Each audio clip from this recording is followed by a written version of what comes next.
This along, we're talking about conduct on social media. There were several issues on college campuses in the last several weeks.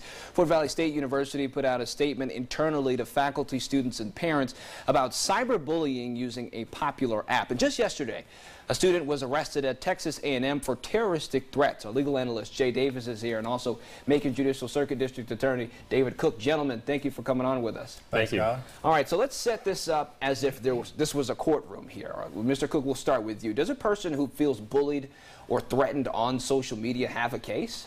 It's not so much about what that person feels, but the conduct of the person who's acting. You know, you really don't want to do anything on social media that you don't want on a billboard and that you don't want to explain to a judge. You don't want to be in that position. So anything that would be threatening or assaulting or harmful that you would say over the phone or in person, you don't want to do that in social media. I got you. And Jay, if I get sued for something like this, say I put something out and somebody says, hey, this was harassment, or if this was a bullying toward me, how do you represent me? Is there some sort of freedom of speech that covers me in a case like this? If you're the one writing it, is that what you're asking? Yes. Well, I think you're going to have to look at the possibility of criminal charges if you're the one writing it. Now, if somebody feels offended by it and they want to make a civil suit, like we talk here all the time, you can make a suit for anything you want to. You've got to show that somebody has harmed you in some way and that they owe you some sort of damages, made some sort of tort against you. But the real problem is whether or not it's criminal. In this particular case, the actual words themselves don't make an actual threat. So you've got, in this case in Texas, then they're accused of a terroristic threat where they're saying don't come to school between these hours. So I would expect that the charges may be, I mean, at least in this case in Texas, were they're terroristic threats.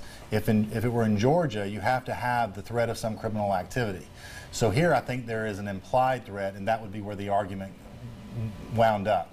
Whether or not this was a threat, if it was a terroristic threat, was it an implied threat of criminal activity, even though it didn't state what that activity would be. Gotcha. Mr. Cook, social media is a very mean-spirited place at times. People get voices quick, fast, and in a hurry. Is there any type of defamatory types of things that somebody has grounds to sue on in a case like that?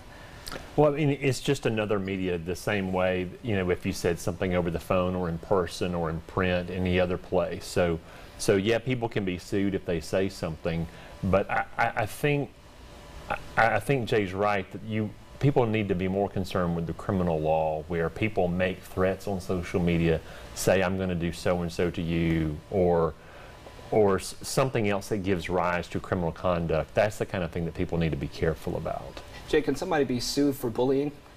Somebody can be sued for anything. We always say that. You can make a suit and everything. Whether or not you can deliver it is a different story. The person who claims being bullied is going to have to show the damages that the other person has caused. So that's going to get into a civil, the civil aspect. But I do think people who are making this kind of comment on social media need to really watch out for the criminal charges that may come against them. And real quick, I want both of you all's opinions on this. You all read the article. You all saw what happened to that gentleman down in Texas.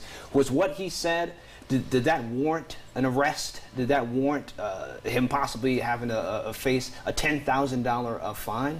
Well, he hasn't been convicted yet. Right now he's just been charged. I'd like to see the entire evidence, but I think whenever you say something to an entire college campus that you don't need to be there, I'm serious, and the manner it's conveyed, as many school shootings as we've had, the question is what would a reasonable person think, or what would the intended audience likely think that he meant by saying that?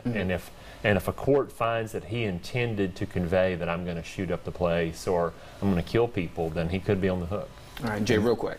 I agree. That's exactly where it's going to lie. That's going to be the discussion, is what did he mean by that. If he was privy to some sort of information where he felt somebody else was going to do that and he gave out the warning for that, then he's going to have to explain that. But the words themselves and the way they're written in today's society appear that the threat is coming from himself. And he's going to have to explain what that meant. In my mind, of course, you're going to have to have a jury for the jury to decide what he meant. But somewhere or another, it's what he meant by that is going to have to be defined. All right, gentlemen, thanks so much for coming on with us. And as always, if you have any legal questions, you can email us at itslaw@41nbc.com. We'll try our best to answer it during our It's the Law segment each Wednesday on the news at 6. We'll be right back.